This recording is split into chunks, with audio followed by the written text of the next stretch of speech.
So that's the caliber of decision that an AI would make during the training process.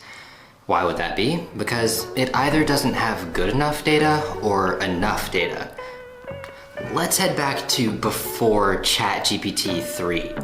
So before ChatGPT 3, the really big LLM that really sparked a lot of interest in generative AI, there was ChatGPT 2, the infamous model known for its racism. And why would AI even be racist in the first place? Well, before it was fixed, it was actually trained on data from Twitter posts. That's why it was racist. Fortunately, that was fixed and it stopped doing that. But today I'm not here to talk to you about AI.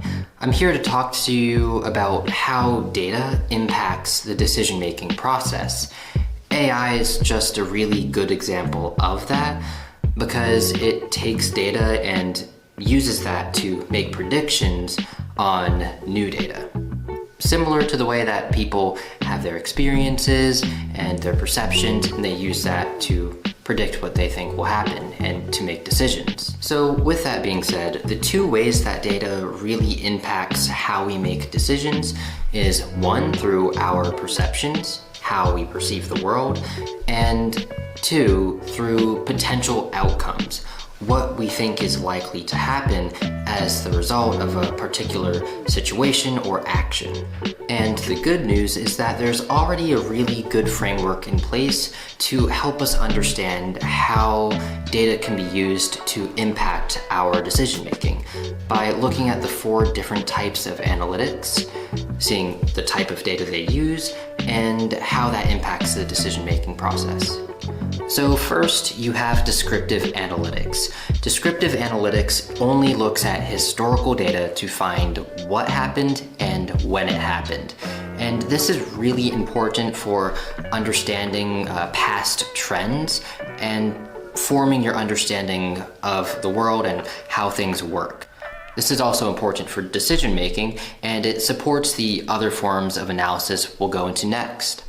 But first, a good example, a good real-life example of this would be, let's say you're looking at the views received on your YouTube videos, and you've noticed that the past videos have received more views than the previous 7.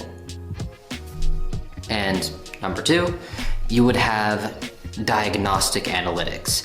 What this does is it takes the historical data and it finds out why that happened.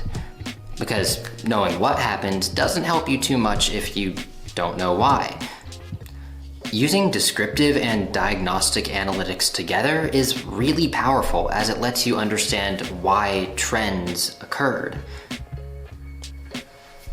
A good example of this, using the same YouTube example, would be, okay, so I see that my past 3 videos have gotten more views than the past 7. Why is that? Well, let's say I started creating thumbnails for my more recent videos. So maybe those 3 videos have more views because they're the only ones I actually created a thumbnail for. Next up, you have Predictive Analytics. So typically, especially in a business situation, predictive analytics is done by a data scientist using statistical or machine learning models in order to predict future outcomes.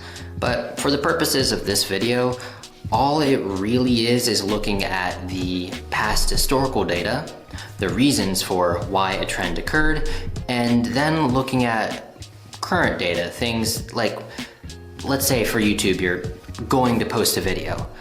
Well, predictive analytics would be looking at what makes this video either similar to or different than past videos and predicting how it will perform based on that current data. It's not historical data, it's not future data yet, but it's looking at the present data and determining what you think is likely to occur. And finally, we have prescriptive analytics. This is actually exactly what it sounds like, similar to predictive analytics, to be honest, but prescriptive analytics is writing a prescription. It is taking all of the insights you've received from the historical data, why those trends occurred and what you think will happen, and determining what the next best step would be. Using the same example, that would be looking at the video you want to post, and you could do one of two things. First, you could do an A/B test and either release a version of the video with no thumbnail and one with a thumbnail and compare the performance, or just go ahead and say, well, the videos with thumbnails performed better, so why don't I go ahead and create the thumbnail now so that this video will perform better based off of the data I'm looking at. So I hope this video really helped you to see how data can help not only with understanding your environment, but for determining the actions that will produce the best results for you.